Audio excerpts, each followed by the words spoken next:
Sejam muito bem-vindos a mais um episódio do Física em Debate. Eu me chamo Emily e hoje o assunto é quantidade de movimento e impulso de uma força. Dois conceitos fundamentais para entender desde uma partida de futebol até um acidente de carro. Para discutir esse tema, estou aqui com os meus colegas Maria, Clarice e Rian. Então, vamos começar. Bora! Vamos lá! Para começar, o que é exatamente quantidade de movimentos? A quantidade de movimento, também chamada de momento linear, é basicamente o produto entre a massa de um corpo e a sua velocidade. Ou seja, quanto maior a massa ou maior a velocidade de um produto, maior sua quantidade de movimento. Então é por isso que um caminhão em movimento é muito mais difícil de parar do que uma bicicleta na mesma velocidade, né? Exatamente. Mesmo se os dois estiverem na mesma velocidade, o caminho continua tendo muito mais massa, e por causa disso, muito mais quantidade de movimento. E o impulso, onde ele entra nessa história? O impulso está diretamente ligado à mudança na quantidade de movimento. Ele é o produto da força pelo tempo em que essa força age sobre o corpo.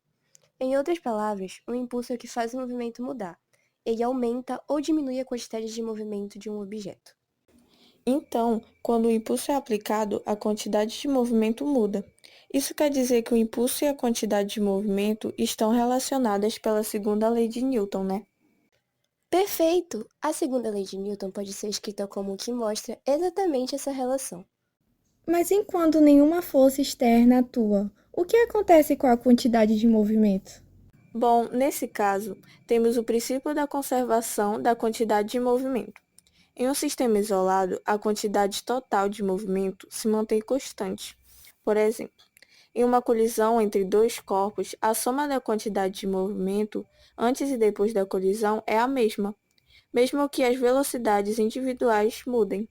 É tipo quando duas bolas de brilhar batem. Uma para e outra sai andando. A energia pode mudar de forma, mas o momento total do sistema é o mesmo. Exatamente, e essa também pode ser uma das bases para entender choques, explosões e até mesmo movimento de foguetes. Falando em foguete, bora falar de aplicações práticas? Um exemplo claro é o lançamento de foguete. O motor expulsa gases para trás e o foguete é impulsionado para frente. Tudo isso graças à conservação da quantidade de movimento. Outro exemplo claro é o airbag dos carros. Ele aumenta o tempo de colisão durante o acidente, diminuindo a força do impacto sobre o corpo.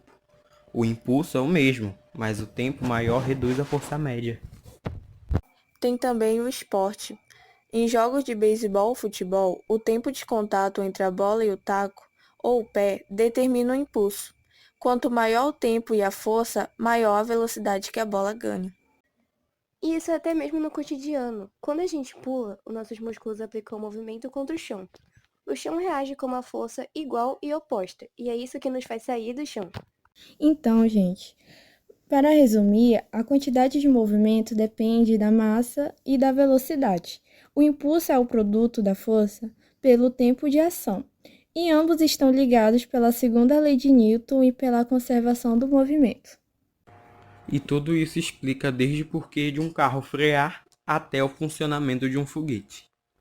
Física é incrível, né? Está literalmente em tudo que a gente faz. Total! E quanto mais a gente entende esses conceitos, mais dá pra ver como a ciência explica o mundo real. Muito obrigado por ouvirem até o final Física em Debate. Até o próximo episódio, pessoal. Tchau! Tchau!